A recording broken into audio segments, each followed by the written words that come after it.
begin our first panel presentation. And I'm going to present the panelists, and then we will get on with it. So, without further ado, here we go. It is a pleasure, an honor, and a privilege to present these three fine panelists in our first panelistly, something like that, titled A Natural Disaster and Transnational Community Responses. I will start by presenting Marina. Marina has an academic background in social sciences, urban studies, and she is passionate about fieldwork, applied research, activism, and bottom-up collaborative action. Her professional experience ranges from archival research to project design and management, and has worked in different municipalities all over Puerto Rico, supervising archaeological research, fieldwork, and urban planning. She has 2 master's degrees, one in collaborative urban design from the University of Barcelona and in urban planning from the University of Puerto Rico. Back in Puerto Rico, she envisioned a great opportunity to combine all of her professional interests and co-funded Casa 169, a grassroots initiative pursuing an off-grid rehabilitation of abandoned property as the headquarters for community-based development and urban blight advocacy in Puerto Rico. Her expertise includes urban mobility, pedestrian infrastructure, placemaking, and sustainable urban development. Her professional interests range from experimental and multidisciplinary work to design and communication. Now I will present our second panelist, which is César Pérez Lisazuain. Lisazuain Pérez.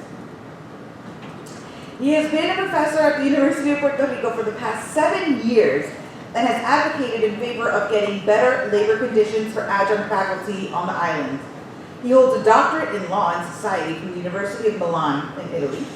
His 2 dissertations deal with the advancement of colonial and neoliberal policies and the resistance to those policies embedded in social movements in Puerto Rico. In particular, the movement around the struggle to remove the U.S. Navy from Mayaguez between 1999 and 2000, and the student strike of the University of Puerto Rico in 2010. He has collaborated with journalist media outlets such as Claridad, Rebelión.org, Diálogo, and 80 Grados. And last but not least, Nelson Rafael Roman is a Holyoke City Councilor, Executive Director, and Community Activist. He is Puerto Rican, gay, openly HIV positive, and formerly homeless. Currently, Nelson is a resident of Holyoke's Ingleside neighborhood. Nelson was first elected in 2015 with 60% of the vote, in 2017 with 80% of the vote, and he has pushed major progressive legislation in his 2 years on the council. He is the co-chair for the New England Caucus of Puerto Rican elected and appointed officials, 85 members all across New England. And Nelson's professional career is as the executive director of Nueva Esperanza, Inc., and artistic director, founder of Palante Theater Company. In 2017, Western Mass Business West 40 Under 40 class and El Mundo Boston's Latino 30 Under 30 of Massachusetts. And I'd like to add, he also led a huge effort of getting supply donations right after Hurricane Maria. So please welcome our first panelist with a great round of applause.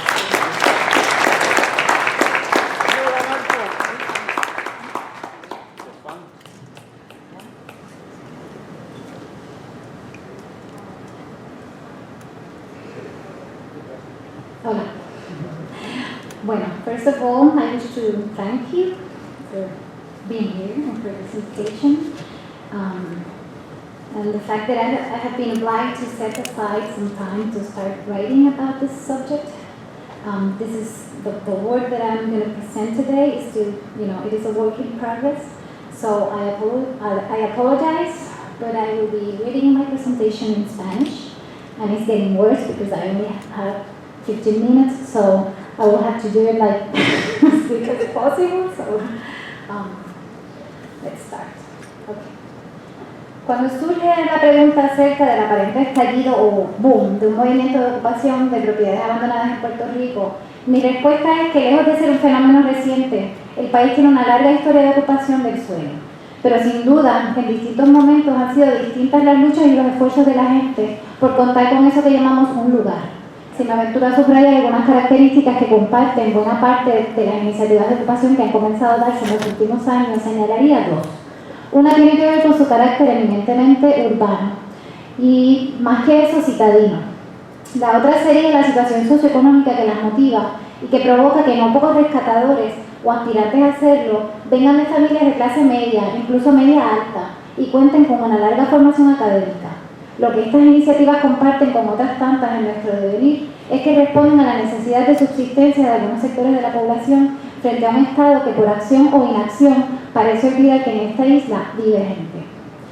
Para poner las cosas en contexto, me limitaré a hacer un recuento nada riguroso ni exhaustivo de esa historia de ocupación que, dicho sea de paso, valdría la pena continuar estudiando y documentando a fondo porque no han sido pocos ni poco relevantes los movimientos, asentamientos, desplazamientos, reordenamientos populares que se han dado con el pasar del tiempo.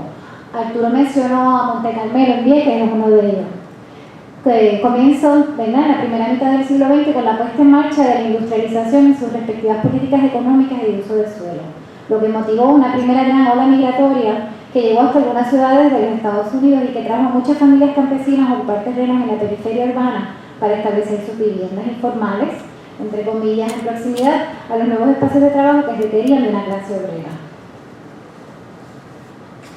Quizás el ejemplo más emblemático de ese proceso de ocupación es el caso en este caso, terrenos públicos, los representan las comunidades del Clan Martín Peña. Habría que mencionar por su relevancia que este proceso ocurrió mientras una emergente clase media comenzaba a desplazarse de los centros urbanos tradicionales hacia las nuevas urbanizaciones de casas unifamiliares prefabricadas, y el gobierno desarrollaba los primeros proyectos de vivienda pública en el país para alojar a las clases bajas. En la segunda mitad del siglo XX, con una junta de planificación que ya estaba en funciones, el deterioro y la pobreza urbana comenzó a dispararse debido a la subsidiaria suburbanización de buena parte del territorio. Entonces la ocupación cambió de dirección y a finales de los 60 y principios de los 70 los llamados invasores se fueron a desalambrar terrenos en el campo. Poco después, en la década de los 80, se dio un importante movimiento de puertorriqueños que ocuparon propiedades abandonadas para organizar cooperativas de vivienda en varias ciudades en Estados Unidos. Entiendo que cerca de aquí hay algunos proyectos de esto. Entre ellas la ciudad de Nueva York, bajo una bella consigna que decía "Don't move, improve". Llegamos al presente para hablar de lo que sería una tercera etapa en esta historia de ocupaciones que nuevamente se dirige hacia la urbe. Esta vez no hacia su periferia, sino hacia el mismo centro de una ciudad desatendida y diezmada. Muchas de las ocupaciones más recientes se han dado en propiedades de tenencia privada que permanecían abandonadas en varias de las áreas más densamente urbanizadas de la zona metropolitana, como Puerta de Tierra, Santurce y Río Piedras, y los centros urbanos tradicionales de algunos municipios como Caguas y Mayaguez. Tanto que en vez de llamar a desalambrar, la consigna podría ser a desbloquear, dado que en más de un caso ha sido necesario revertir la clausura de puertas y ventanas que han sido tapiadas con bloques de hormigón en cumplimiento con el proceso de declaración de estorbo público. Sobre la ocupación de propiedades públicas abandonadas, como son los planteles escolares que están siendo cerrados a tutiplén, como parte de las medidas de austeridad, ni siquiera me voy a atrever a opinar, por tratarse de un fenómeno mucho más reciente que con el paso del huracán María y dada la velocidad, por no decir voracidad, del proceso de desposesión que está siendo ejecutado, igual y podría marcarse en otra fase de ocupación dentro de toda esta historia. En relación al perfil socioeconómico de la actual generación de ocupas, al que había hecho referencia anteriormente, debo destacar la doble intención de ocupación de no pocos rescatadores que, como yo, han ocupado para ocuparse. Es decir, que el deseo de acceder a un espacio físico tiene que ver con la necesidad de contar con un lugar mínimamente adecuado donde desarrollar una actividad cultural, formativa, productiva, entre otras. De ahí la disposición a invertir largas horas y esfuerzo físico en adecuar ese espacio abandonado, limpiándolo, pintándolo, reparándolo, reconstruyéndolo. Disfruto, debo decir, cuando alguien me pregunta por mi trabajo y respondo que soy ocupa profesional. Resulta que esta respuesta provoca casi la misma perplejidad que cuando ante la misma pregunta respondo que soy urbanista. Y me miran así y dicen, ay, una mujer que trabaja la madera, qué interesante. Personalmente, esa inversión me ha permitido incluso sortear la falta de oportunidades para acceder a un empleo normal y corriente en el reducidísimo mercado laboral local, que como sabemos seguirá achicándose. Hoy, tras el embate de la Junta de Control Fiscal y la quiebra gubernamental, resulta cada vez más evidente que además de rescatar espacios para ocuparnos, tendremos que hacerlo para suplir una necesidad de refugio y vivienda. El hecho de que estos rescates se están dando en centros urbanos también responde a las expectativas de un sector de la población, que ya sea por intuición o porque lo han experimentado en otros lados, aspiran a disfrutar en su país de la vida en ciudad. Aquí vive gente, fe, esas tres palabras que hacen referencia a tres aspectos fundamentales: el lugar, la vida y los seres humanos. Esta fue la consigna tan sencilla como contundente acuñada por un grupo de vecinos de Puerta de Tierra, que en el 2015 ocuparon un solar abandonado para convertirlo en la estación informativa de la brigada PDT. Desde allí se organizaron para evitar la pretenciosa y antidemocrática construcción de un paseo lineal que rediseñaba a tono con las últimas tendencias de la moda urbanística internacional la sección de vía de la carretera que va desde el también cuestionable Paseo Caribe hasta el no menos cuestionable Casa de las Leyes o Capitolio. Toda una operación para hiperurbanizar con puerta de concreto, ciclovía local comercial y pieza de arte incluida, una de las vistas más maravillosas del mar Atlántico, en detrimento de ese mismo paisaje, los recursos arqueológicos presentes, el ecosistema marítimo terrestre, las propias arcas del Estado y la calidad de vida de la comunidad aledaña. Desde allí lograron articular una fuerte oposición ciudadana que no logró persuadir al gobierno de turno, en aquel momento PPD, de atender prioritariamente los intereses de los residentes y comerciantes locales frente a intereses externos, cuando de desembolsar varios millones de fondos públicos se trataba.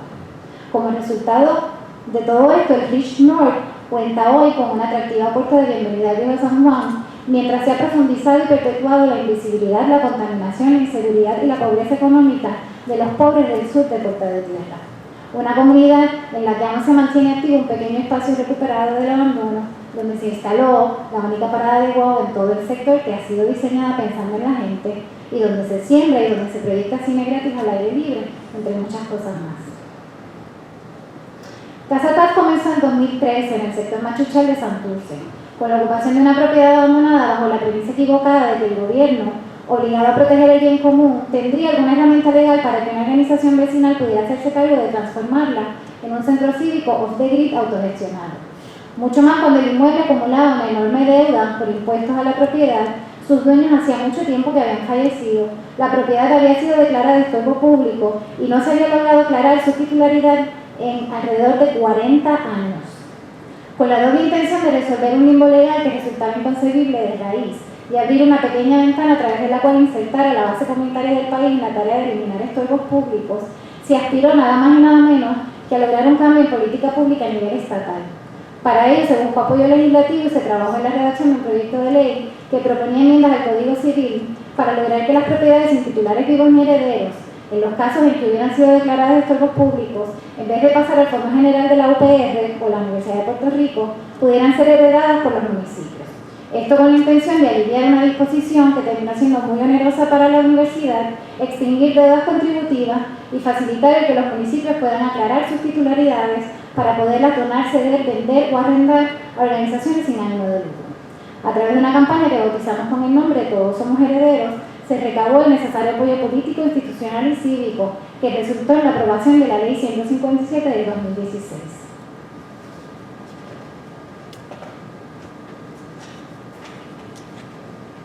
En Casa, desde el año 2014, crece el proyecto de ocupación Los de a Pie, que comenzó con la intención de devolverle la actividad social, cultural y económica del Paseo Gautier Benítez y ya agrupa varias propiedades, entre las que se puede encontrar una biblioteca, una galería de arte, un enorme huerto urbano y más recientemente un espacio que reúne recreación, trabajo y vivienda. Hay que ver para creer cómo esta agrupación, que también sigue creciendo en el número y diversidad de personas a las que ha logrado involucrar, así ha ido construyendo una mini ciudad en la ciudad, dado que en el centro urbano de Caguas el abandono no se encuentra de edificio en edificio, sino que hay cuadras y cuadras en las que prácticamente todas las propiedades permanecen vacías. Hace algunas semanas visité el proyecto para participar de una reunión en la que se debía tomar la decisión de enfrentar o no el posible desalojo de Valle Garita, la más reciente ocupación, que es la que incluye la ocupación para vivir. Al final de la jornada se decide permanecer y resistir, lo que podría establecer un precedente muy importante para ocupaciones por venir. El problema de las propiedades abandonadas en Puerto Rico es un tema que por varias razones refleja una histórica dejadez de parte del Estado en atender el bien común por encima del interés privado, razón por la cual en esta pequeña isla existe un enorme inventario de estructuras en desuso que no para de crecer, a pesar de las enormes implicaciones que esto tiene para la calidad de vida y el medio ambiente. Más alarmante aún es que, sin contar los efectos del huracán María y los diversos factores que pueden indicar que el número de propiedades abandonadas seguiría su vertiginoso ascenso en los años por venir. Esto significa que quienes vivan, malvivan o sobrevivan el resquebrajamiento del país Tendrán además que hacerlo en medio de un insondable mar de estructuras desatendidas de difícil manejo y disposición, buena parte de ellas en estado ruinoso e insalubre, convertidas en criaderos de mosquitos, vertederos, etc. Todo un fenómeno no apto para quienes no son inmunes a la injusticia habitacional y la evidente contradicción que hay entre que exista gente sin techo y casas sin gente. Cuando subrayé la falta de voluntad política para adelantar alternativas que reduzcan el inventario de propiedades abandonadas, pienso específicamente en propiedades que, habiendo sido declaradas o no estorbo público, se encuentran en condición de estorbo público. En ese sentido, el mayor reto que enfrentamos es lograr pasar de un enfoque remediativo a uno que entienda la necesidad de diseñar e implementar políticas y protocolos de carácter preventivo.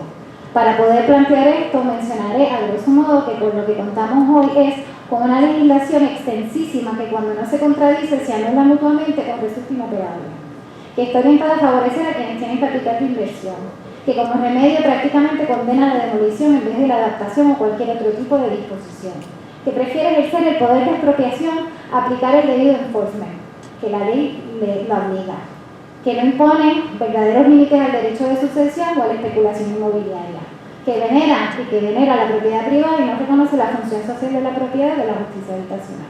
Superar algunos de estos retos podría resultar inconcebible hace décadas, pero no tanto hoy, que el panorama se ha complicado enormemente en apenas 10 años, dada la quiebra de la burbuja inmobiliaria, la llamada crisis fiscal y la reciente bancarrota gubernamental que afecta tanto a nivel central como municipal. En esta última instancia, el trabajo que venimos realizando en los últimos años está orientado a que sean los propios ciudadanos en sus propias comunidades quienes se den a la tarea de levantar sus propios inventarios para saber con exactitud dónde y en qué condición jurídico-contributiva se encuentran estas propiedades. No hay duda de que los recientes eventos naturales han contribuido a que el inventario de propiedades abandonadas no pare de crecer, y en particular aquellas en condición de estorbo público. Habrá incluso algún gremio profesional, que no voy a mencionar, que se atreverá a adjudicar la situación a María en un intento por acceder a algún fondo de reconstrucción para seguir sembrando de casas de cemento la superficie de la isla. Pero como se puede evidenciar, el verdadero embate no ha sido natural y había llegado para quedarse mucho antes de septiembre del 2017. Toda vez que lo que voy a enseñarles no ha sido provocado por María. Esto es el Centro Urbano de Río Piedras, el Caso de Diego. No es un domingo, esto es un día de semana en horario laboral y está prácticamente, ¿verdad?, desolado. Lo poco que uno ve son personas envejecientes que para sobrevivir venden un aguacatito en una esquina o un billete de lotería. Y ya había pasado. Esto es la zona, esto es el Golden Mile de Atorrey, la milla de oro. Nada de esto tuvo que ver con María. No hay duda que los recientes eventos naturales han contribuido, ¿verdad? Habría que indagar si los huracanes sumaron o no propiedades al inventario existente, si lo hicieron de manera directa o lo hicieron, por ejemplo, como resultado del desplazamiento poblacional o las ejecuciones hipotecarias que sucedieron a los huracanes. Lo que está claro que provocaron los vientos huracanados y la lluvia fue que muchas de las propiedades que ya estaban abandonadas pasaron a encontrarse de la noche a la mañana en condición de estorbos públicos, en la medida en que se deterioraron estructuralmente, quedaron expuestas y fueron minadas en busca de materiales reciclables o se convirtieron en nuevos vertederos y criaderos de mosquitos, entre un largo etcétera. Añádasele a esto que todo parece indicar que la situación fiscal y económica se encargará de hacer que se perpetúen como amenazas al bienestar general de todos y todas. Vivimos tiempos tan sombríos que prefiero pensar que tarde o temprano las cosas comenzarán a cambiar. A juzgar por lo que uno está experimentando a nivel personal, tanto en el ámbito doméstico como en el profesional, lo que se puede percibir a pie de calle y lo que plantean las medidas fiscales que se avecinan, estamos hablando de que se nos viene encima una crisis económica y social sin precedentes. Preocupa particularmente cómo se va a satisfacer la necesidad de acceso a unas condiciones de vivienda digna. Entre el círculo de colegas hace tiempo que comenzamos a explorar formas alternativas de tenencia y gestión, como pueden ser las cooperativas o los fideicomisos y bancos de tierras. Si tomamos en cuenta que el inventario de propiedades que fueron parcial o totalmente afectadas por María y por Irma oscila entre las 250.000 y las 270.000, mientras que por el otro lado la encuesta de comunidad del censo del 2015 estima en unas 326.435 las unidades de vivienda vacantes que hay en toda la isla, se podría pensar que hay una oportunidad para repensar el problema de viviendas en Puerto Rico. Desde una perspectiva mucho más grassroots, habría que volver a reconocer la aportación que están haciendo los distintos proyectos de recuperación de propiedades abandonadas. Quizás sea precipitado afirmar que esto podría pasar, pero está planteado sobre la mesa el interés de conformar una especie de red nacional de espacios recuperados, que pueda servir de apoyo al desarrollo de un movimiento más amplio. También por el lado de la ocupación habría que mencionar que el proyecto del Senado 593, que ya fue radicado, propone reducir los términos del usucapión en Puerto Rico, de 30 a 20 años en los casos de mala fe y de 20 a 3 para los casos de buena fe. Finalmente, como uno de los efectos con María, un grupo de colegas fundamos recientemente el Centro para la Reconstrucción del Hábitat, para atender de manera prioritaria dos asuntos. Por un lado, el componente de divulgación y formación cívica a través del desarrollo de recursos informativos que sirvan para involucrar a las comunidades en la tarea de inventariar propiedades, iniciar declaraciones de estorbo público, etc. Y por el otro, identificar casos de estudio emblemáticos que puedan ser presentados ante los tribunales para obligar decisiones judiciales de manera que se pueda poco a poco aumentar la jurisprudencia y seguir incidiendo en el ámbito de la política pública. Lo anterior es solo una pequeña muestra de las muchas alternativas que tenemos desde la sociedad civil de enfrentar el embate económico, el embate sostenido de este huracán de llamada austeridad, desde las luchas por el lugar, porque aunque parecería ser un hecho irrelevante para quienes administran hoy la colonia, la realidad les gusta no es que aquí vive gente. Gracias, thank you. There will be time for questions at the end, so please write your questions down. And please welcome our next presenter, César Pérez, Lisazuain.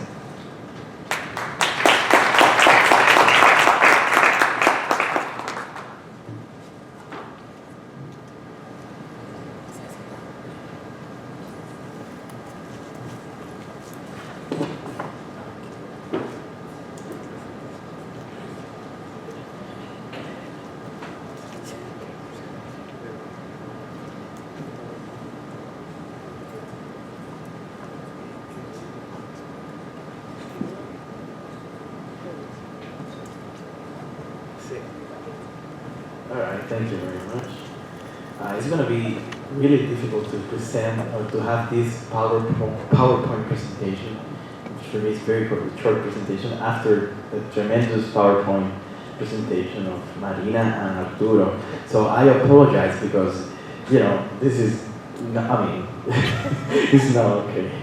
Anyways, the title of my presentation is Entering the Contact Zone between the neoliberal subject of resilience and the possibility of emancipatory politics in Puerto Rico's post-Maria. First, the contact zone. For today, I would like to think about the responses to Hurricane Maria through the concept of the contact zone. What is a contact zone? According to Boaventura de Sousa Santos, a contact zone is a social field in which, and I quote, different normative life worlds meet and collide with each other. End of the quote.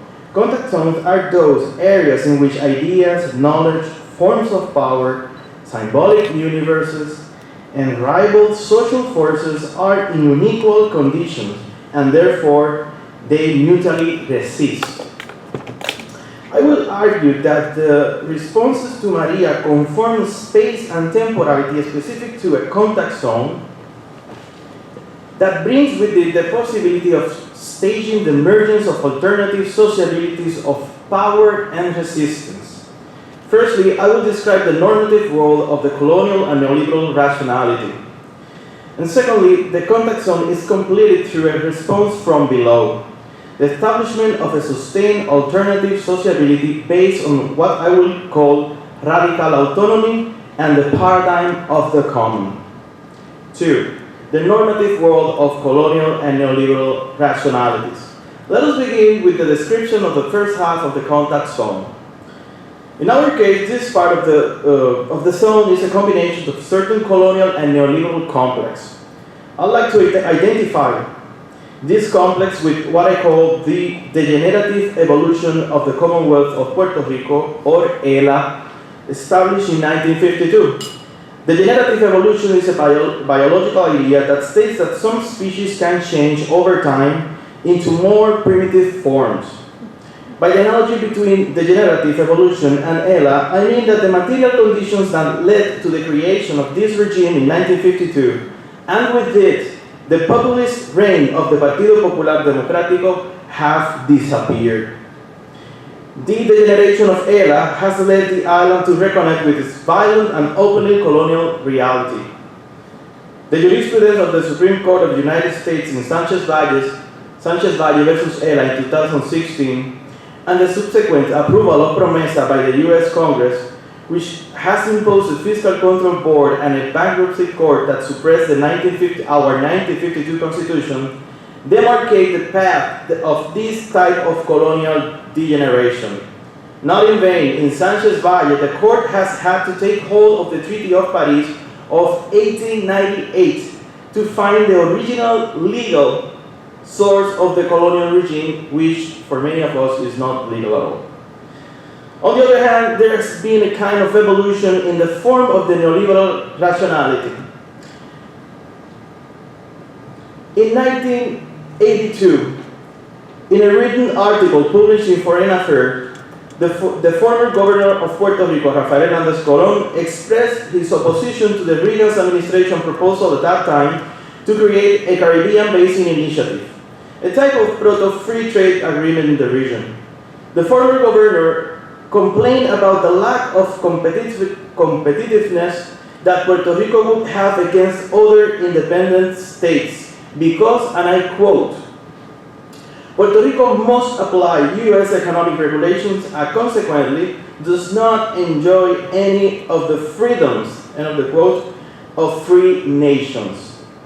But Hernández Colón closes his article affirming the following, and I quote, the Commonwealth relationship possesses sufficient constitutional flexibility to allow adjustment to be made, thus allowing Puerto Rico to become a source of stability in the region, end of the quote. Note that the criticism of Hernández Colón was not really directed to the CBI. I believe that this marks a decisive point. From the perspective of Hernández Colón, what ELA lacks is not necessarily legal sovereignty. In any case, what was missing within the structure of ELA was its ability to adhere to the Washington Consensus. Hernández Colón identified very skillfully that the Washington Consensus represented, as Saskia Sassen has demonstrated, a new form of sovereignty that is no longer to be found in the nation state, but is rather found within the market forces. For him, ELA possesses sufficient constitutional flexibility to adapt neoliberalism. And in fact, this has been the case. First, with a series of neoliberal legal reforms and the advancement of privatization of public assets and the imposition of austerity policies. Two, with the recent jurisprudence of both the Supreme Court of Puerto Rico and the Supreme Court of the United States, let us not leave out the actions, the neoliberal actions and practices of our Supreme Court, local court, has been very important in the island. And third, with the approval of PROMESA,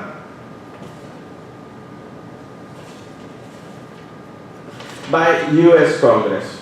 At the end, the generative evolution of the colonial regime, on the one hand, is the advancement and adoption of the neoliberal rationality, and on the other hand is the evident regression to the most basic form of colonialism. 2.1. The neoliberal subject of resilience as a response to Hurricane Maria. Even though the colonial and neoliberal complex has been imposed before Maria, it has served as a political, economic, and legal platform for the responses from both the U.S. government and the state corporate power in Puerto Rico. In the island, the state corporate agenda has introduced a governmentality approach to our crisis. It has to do with the production and reproduction of narratives, symbols, and meanings that tries to appeal to several cultural emblems of the Puerto Rican. In Puerto Rico, we have seen the way in which important discourses on resilience and entrepreneurship have been circulating from the private and governmental sectors.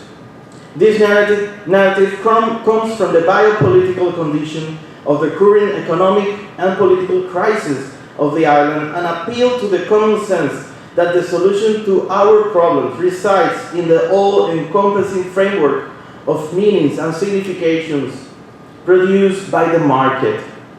For example, last December, the newspaper El Nuevo Día apparently wanted to show the opportunity that Hurricane Maria had represented for this entrepreneur man to reinvent his laundry business.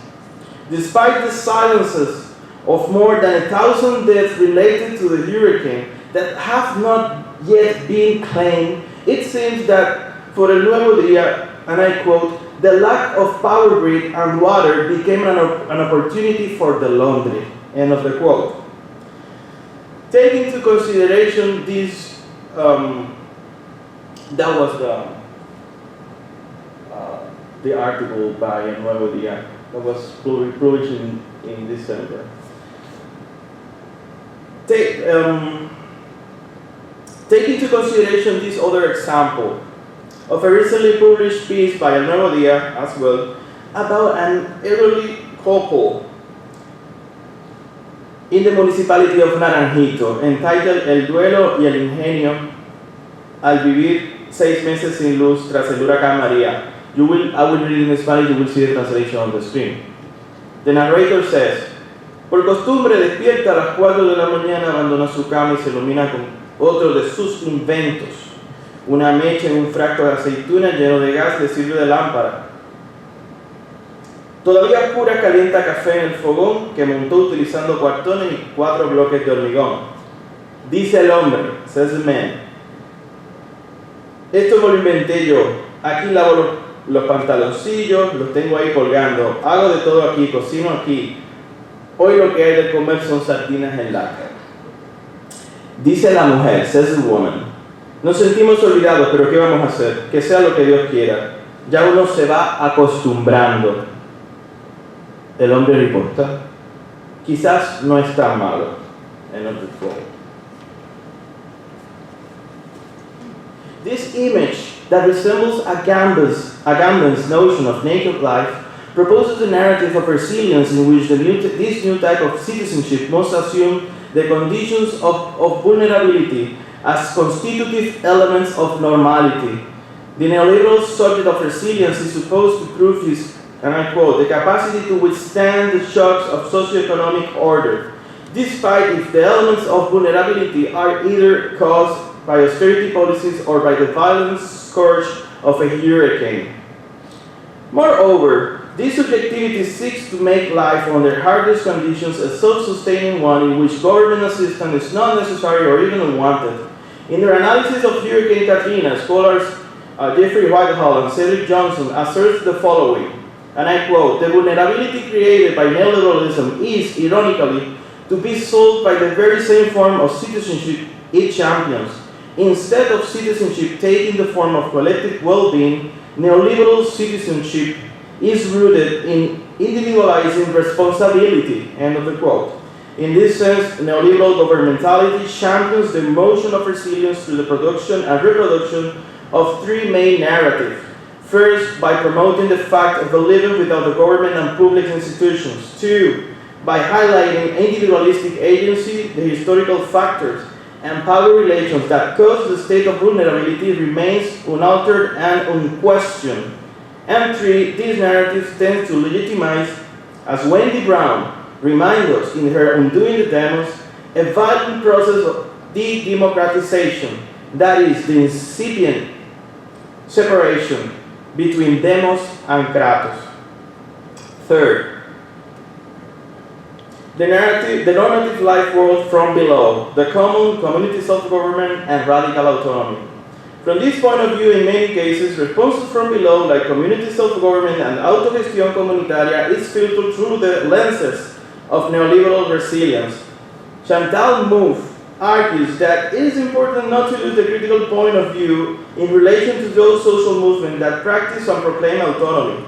For this author, we should not lose sight of the fact that the discourse on self-management was appropriated by post-Fordist capitalism in the late 1960s, thus developing new networks of power and control over labor. For MOVE, departing from Antonio Gramsci, it is important that these strategies of self-management do not fail into a kind of hegemony by neutralization. That is the way in which many of the demands raised by this movement can be appropriated and neutralized by the predominant colonial and neoliberal complex. I have 1 minute. Tengo 2 minutos. Okay. How to explore, question, and supersede the neoliberal narrative of resilience after Maria? For many of us, the answer to this question resides in the so-called experiences of community self-government, or in the words of Maria Olga Cruz, in the proliferation of multiple sovereignties like Casa, Pueblo in adjuntas. But how to understand the political elements of autogestión in the contact zone? How can we spark the radical and political dimension of autogestión comunitaria in Puerto Rico? I'd like to explore possible answers to these questions by introducing the Zapatistas' concept of radical autonomy. Autonomy for Zapatistas is the empirical institutionalization of the sociabilities performed in their convivial and communal life. For them, their autonomous institutions of self-government, like the caracoles and juntas de buen gobierno, are only the result of previously established sociabilities. From a sociolegal perspective, Zapatistas' autonomy is a normative fact that creates a space and time from which the community appropriates the means of production and exchange, including land and resources, and how they determine the accumulation and distribution of social wealth.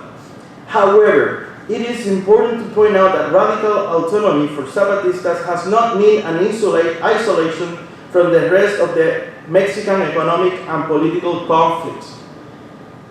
As their name suggests, Zapatistas, Army of National Liberation, the Zapatistas do not abandon the national and political component in their struggle. On the contrary, the project of autonomy is not one of closure but openness.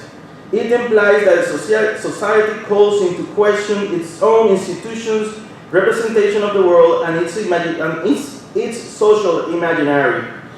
Taking Alain Badiou's concept of affirmative dialectics, we could say that radical autonomy for Zapatistas have a dual quality.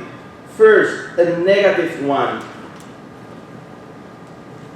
That is, a rejection of those conditions of vulnerability that have been imposed on them for more than 500 years.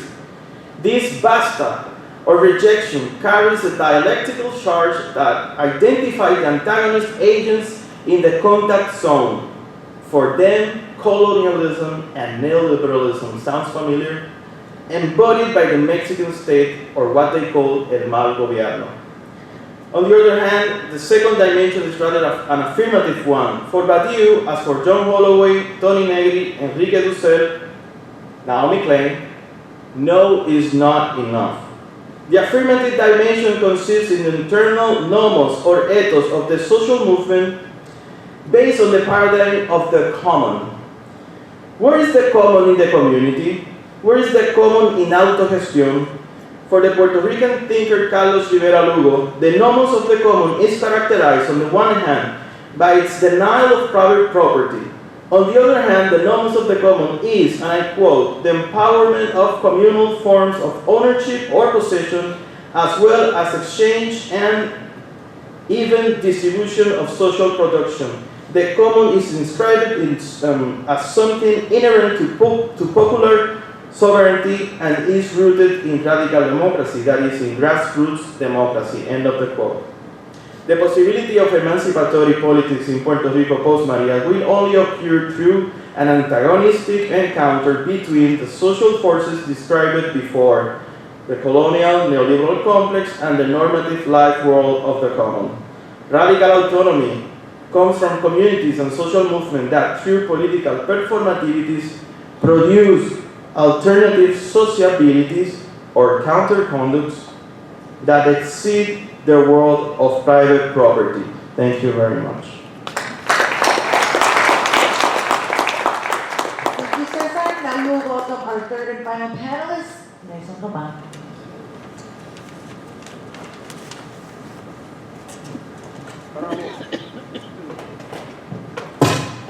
Sorry. I just don't know where it is.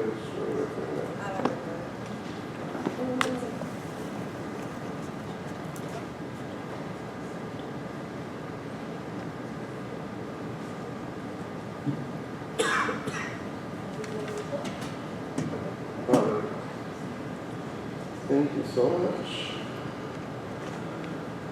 But if I make thinking out, how's everybody doing today? Good? Oh, come on, we just had a bunch of amazing things. How's everybody doing today? ¿Cómo están todo el mundo?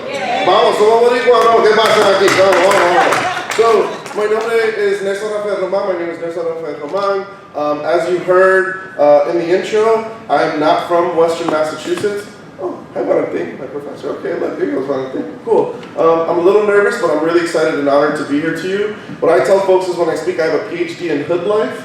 So I've done 100,000 hours of community organizing and on the streets. So that's my PhD in life, okay? But I come from Waterbury, Connecticut. That's my hometown. I was born and raised in Waterbury, Connecticut, very similar industrial town to Holyoke, Massachusetts. I moved out of the house when I was 18 and came to Western Mass via way of my partner. I did contract HIV. I lived in a tent off of 391 in the city of Holyoke for 2 years, and I did everything you needed to do to survive. I did sex work, I did drug work, I did everything in the underground economy of what each man needs to do in Western Mass, right? When you're facing poverty and oppression. So my specific talk today is the Holy Rican experience, and I'm going to share with you all today exactly how our diaspora is experiencing current living and how this new migrant wave, similar to the 50s and 60s, is experiencing very similar conditions to what the 50s and 60s Boricuas are experiencing, and to some degree, our Boricua diaspora is in an under-colonization here in the US, ¿verdad? And so that's my talk for today. I do say Puerto Rico Libre, from the islands of Enchantment to the hills of Holyoke, and that's me, that's who's presenting. So I like to say that Holyoke is the republic and the US territory for the independence of Puerto Rico. We are only 1,684 miles apart, and to my hermano from Casa, Pueblo, we need to connect, brother, because you're doing amazing things, and I need to connect with you via Nueva Esperanza. But just quickly, what is exactly going on with Holyoke and Puerto Rico, right? So I work, and I've been the executive director, and I'm honored to be the executive director for Nueva Esperanza, a role that I've only had for about 9 months. And my talk's going to be 5 minutes on the history and context, 5 minutes on the experience that we're experiencing, and the last 4 or 5 minutes I'm going to talk in depth about Nueva Esperanza, right? So Nueva Esperanza started 35 years ago in Holyoke, and it started from the for-profit burnings, insurance burnings of the 70s and 80s, when landlords were trying to burn out the Boricuas in South Holyoke and the flats to get out of the neighborhoods. So the city, because Holyoke is capitalism's greatest failure, Holyoke is the first planned industrial city in America, but the city had those neighborhoods slated to become huge industrial parks, right? And I need to thank and honor Maria Sacado Cartagena. She's la reina de la historia. She's like my adopted mom in Holyoke. So I share this history vis-a-vis her oral history, ¿verdad? Because a lot of our Boricua history isn't written anywhere, ¿verdad? It's not contexted, it's not archived anywhere, but we have this new Nueva Esperanza archives. We collected 35 years of data on the 3rd floor, so anyone wants to come look, you're more than welcome. But the city wanted to knock us all down and get us out of the neighborhood, ¿verdad? Nueva Esperanza formed literally out of the fires of South Holyoke. That's why their mascot is a phoenix, okay? So I came in to be the latest steward of the citadel, basically, of Nueva Esperanza, and I'll get into much more of the details of the history of Nueva later. And in these last 9 months, I started in June of last year, so I'm coming up on my 1-year anniversary. I started in June, and we started doing some decolonizing work, ¿verdad? With Maria, who was our board president, we started engaging in the community again. We changed our mission and vision statement. Nueva Esperanza's new mission is to create a vibrant, powerful, and sustainable Puerto Rican Afro-Caribbean community of Holyoke. And we just call it out on our mission statement now.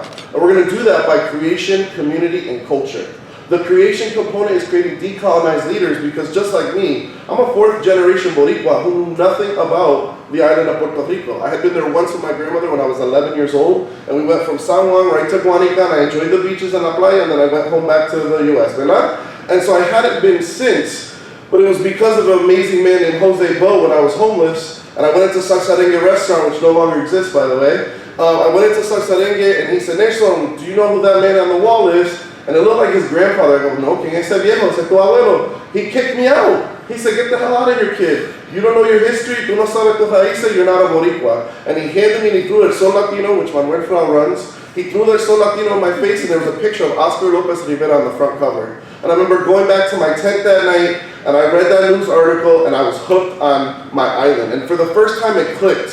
When I was homeless, to this moment, reading Oscar's word, reading Manuel, who was sharing a report covering the last 10 years of his paper, covering Oscar and the independence of Puerto Rico, that we were linked. And everything that man Oscar was saying was the same thing that I felt right now. That Puerto Ricans are locked in a colonial, basically jail here in the US, right here in Holyoke, and that I was stuck in a system that wanted me to stay poor, that wanted me to stay oppressed, that wanted me to stay where I was, ¿verdad? So that's what's going on in the city of Holyoke.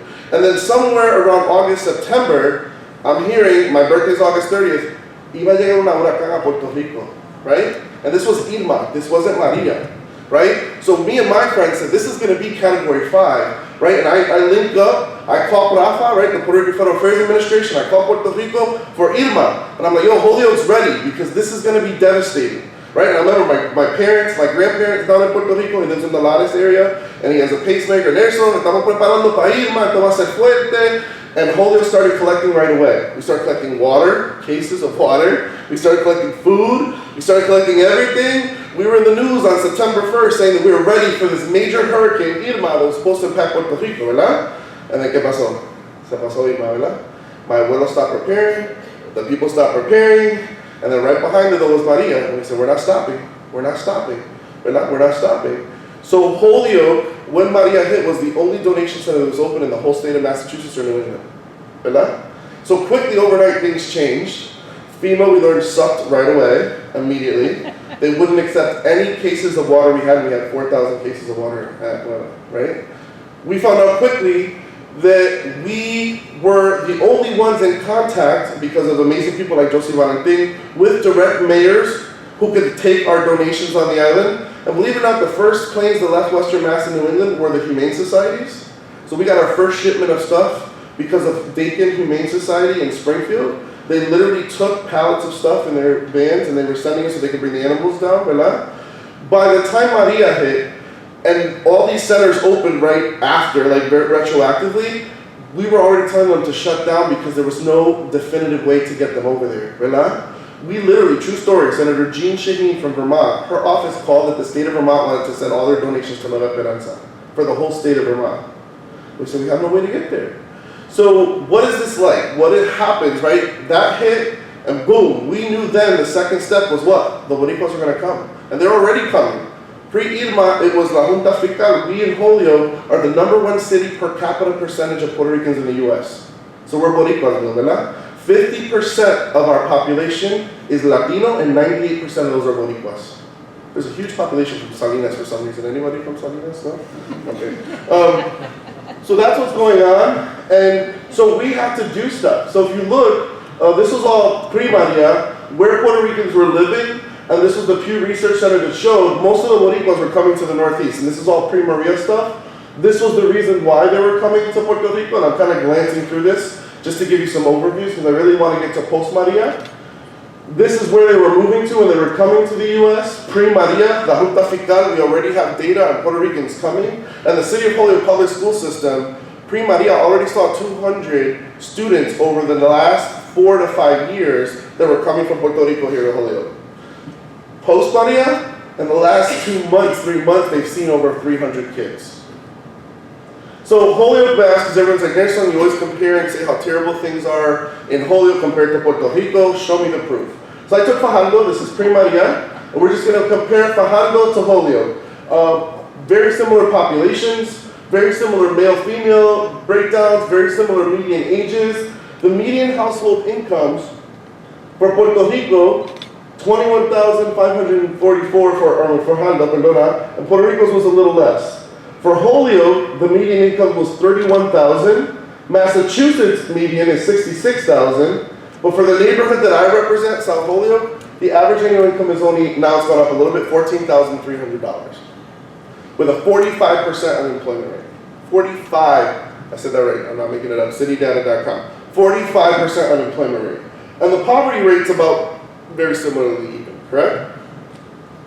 When you come to Holyoke, these are the statistics for people who are in poverty, and I just want to point you to the bottom one.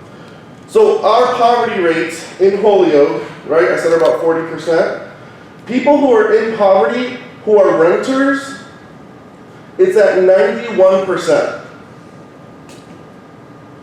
So when this huge wave of diaspora Puerto Ricans, that's what we're seeing right now, are coming in, they're staying with their tío, their tía, their primo, who live in a rental unit, who might live in a subsidized unit. And so we had all these crazy dynamics where we're battling with the state because housing authority laws or low income laws only allow you to have a guest for up to 2 weeks. 2 weeks. 14 days, and then you gotta get out. Where are you gonna go? So now the state has stepped up because FEMA stepped up temporarily, and where did they put them? The hotel system, right? We all know the FEMA benefits are ending, correct? They have literally nowhere to go. For those that have to go back, they're figuring out ways within Enlace de Familias, which is the Welcome Center. I'll tell you about them as well. But most of them who are staying here have nowhere to go. So this is the state of the current Puerto Ricans in Holyoke. This is a poverty concentration map in the city of Holyoke. And so you can see, this is Holyoke. The very bottom of the map is very purple and dark. That's where the poverty is concentrated. And I happen to represent the lower, like right-hand side. I split it. It's me, Josie, and Gladys, where it's 1, 4, and 2. We split where all the poverty is concentrated. If I was to ask you guys, where do you think all the Latinos and people of color live, what would you tell me? Anybody? The same spots, right? Here is your minority population by zones. So as you can see, wards 1, 2, and 4, where all the poverty is located, it just so happens to be where we live, ¿verdad? Like I said, South Holyoke is in that ward 2, that's where I represent. That's where the unemployment rate is 45%. That's where the average annual income is $14,300. And then when people are coming here saying, oh, Holyoke's great, you guys are on the map. I've been to Gateway City Arts, right? How many Boricuas do you see working there? Right? All these marijuana companies come to Holyoke, open up the green economy, ¿verdad? Those job fairs, how many of those are guaranteed to our community, right? And we have, with the neighborhood, because I'm not all going to get negative, I'm going to tell you some really cool empowerment models because of our Boricua community that we're changing the dynamics in Holyoke to really push this, ¿verdad? Incarceration rates. Holyoke has one of the highest incarceration rates in Hampden County. Latinos are disproportionately the population of our prison population. We had Sheriff Nick Cochi in Holyoke, who said that 87% of released prisoners back out to the system were Puerto Rican Latino. It's huge. These are our hotspots, so you can see the little red dots, and I love all these maps, right? They're awesome. I actually show you where all the Latinos are located. So when I say Latinos, I really mean Boricuas. But if you notice, the black kind of maps around them are enforcement zones where if you're arrested, you get a mandatory minimum. They're enhanced sentencing zones. And they're usually located around schools, but if we're all in poverty and we're all in very concentrated neighborhoods, you get locked up, boom, you're gone. So when I go back to that marijuana question, we had young men and women who got locked up for selling weed who now cannot get jobs in the marijuana companies because they have a conviction on their record. And so we in Massachusetts, I'm pushing our state legislature, have to have real conversations around a restorative justice package around this whole marijuana legislation to just completely null and void all of those charges, ¿verdad? And so this is education. I'm going to just fly by through this. People with internet and high speeds downtown. So what is being done? So academically, I'm really loving this conference, so thank you so much. I'm really excited for this. But I do want to highlight that in Holyoke, there's Holyoke Bound, which any of you college students, I've seen some UMass students there. It's a really awesome 5-college consortium thing that really allows the students who are coming down, and students in the room, your research is valuable. I have to thank you guys for your research and participating and interning in places like Nueva Esperanza. There was the New England Puerto Rican Diaspora Conference, and don't worry, Director, I'm going to add this conference too to my next slide when I teach this in the future. So I'm very grateful to you all.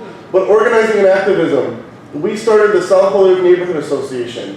We have Noto Promesa, the Western Mass Boricuas United for the Independence of Puerto Rico. We started the New England Association of Puerto Rican elected and appointed officials. Did you guys know that the Secretary of State of Rhode Island is Boricua? The highest elected in the land? That's so dope. So we really are doing some really powerful activism in Holyoke and really pushing the narrative against gentrification and colonization and learning our history and roots. Puerto Rican nonprofit CBOs, there is over 10 nonprofit CBOs in Holyoke that work directly with the Puerto Rican Latino community you never know, ¿verdad? So Nueva Esperanza, the Puerto Rican Cultural Project, Palante Theater, Enlace de Familias, La Familia Hispana, Nuestras Raíces. There's the new Puerto Rican Afro-Caribbean Cultural Center opening. All these nonprofits are doing the work of the people. In Nuevas Culture, Enlaces Education and Families, and Nuestras Raíces is agriculture. Policy and political. This is the first council where we have 4 elected Puerto Ricans out of 13 on the city council, and 3 out of the 4